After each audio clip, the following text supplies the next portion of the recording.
everybody, so exciting new review for you guys today. We're talking about the upcoming Netflix film, The Devil All the Time. This is a film I was anticipating for quite a long time, just due to the fact that I've heard nothing but glowing praise for the book that this film is based on of the same name, coupled with the fact that this cast is amazingly stacked. I mean, you got Tom Holland, Robert Pattinson, Bill Skarsgård, Mia Wasikowska, Sebastian Stan, Riley Keough, Jason Clarke. I mean, there's a lot of talent in this cast. So, I mean, all of that talent involved, you would at least think that the film is going to be fantastic. The film centers around an unholy preacher, twisted couple, and a crooked sheriff who converge around young Arvin Russell as he fights the evil forces that threaten both him and his family. I haven't read the book that this film is based on, but I'm probably going to after seeing the film. But I'd imagine that the story is kind of structured in the exact same way, where there's a lot of different characters that we're introduced to, and it jumps around a bit in times, overlapping with each other. It almost feels like it's literally just ripped the same kind of formula out of a book. Each character, for the most part, gets an ample amount of time to flesh out their backstory and then see things from their perspective.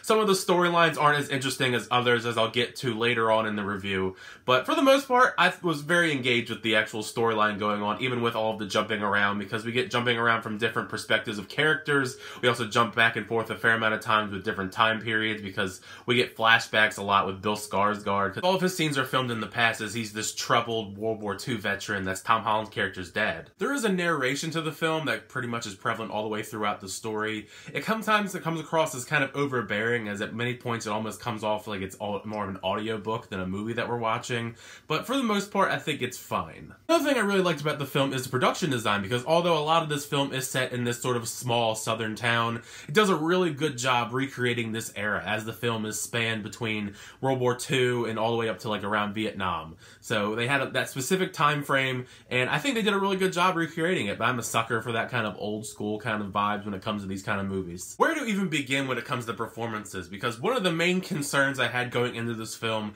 is when you have a cast with so much talent, how are you going to be able to juggle all of them and give them an ample amount of screen time and able to flesh them out? And I'm happy to say, although not everyone gets a lot of screen time, I think for the most part everybody did a really great job with their performances. The most praise absolutely has to go to Tom Holland, who does a pretty damn good job here, sinking his teeth into a role that we're not really accustomed to him doing, kind of stepping out of his comfort zone as this good but also flawed, violent protagonist. I think a lot of the Tom Holland naysayers are going to be really impressed with his performance when they do get to see it, because he does have some really good acting, dramatic chops here. It also makes me more excited for him in that other film he has coming out called Cherry, with the Russo brothers as directors. So I'm excited for Tom Holland. I already previously mentioned Bill Skarsgård, but he was really great. He was actually in the movie a lot more than I anticipated him to, because I thought he was just going to be in a couple scenes here and there. But he's actually pretty much the main character for the first half hour of the film. And of course, Robert Pattinson, he stole the show in the trailer when we got the trailer, and he does a really great job in the film as well as this very sleazy preacher. I mean, he's one of those villains that you just really don't like. Every time he's on screen, you just genuinely do not like his character, especially as we get later on in the film in the third act, when him and Tom Holland have a few confrontational words with each other. And I think that's some of the best elements of this film, is that third act, because there's so much tension throughout the storyline. Everything comes to a head in that third act. Credit has to go to everyone else involved as well. Sebastian Stan, Eliza Scanlon, Mia Wasikowska, Jason Clarke, Riley Keough. Although I wasn't a huge fan of the Jason Clarke and Riley Keough storyline. They kind of just felt thrown in there as these two serial killers. They're kind of just like a side story that I just wasn't a big fan of out of all of the other vastly different storylines that we got. There was the ones that I wasn't the biggest fan of.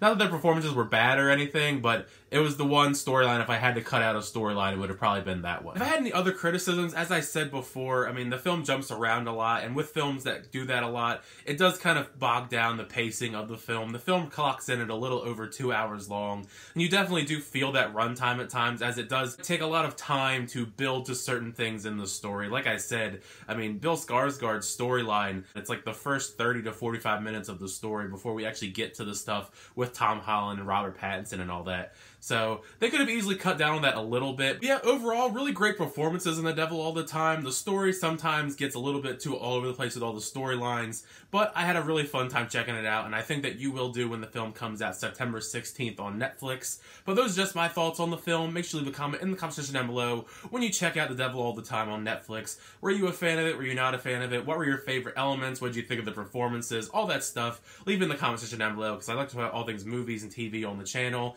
Thank you as always much for checking my reviews. I really do appreciate it. Make sure to leave a like, hit the subscribe button, and we'll keep that movie reviews, chill reactions, unboxings, and more. But next time, I'll see you guys later.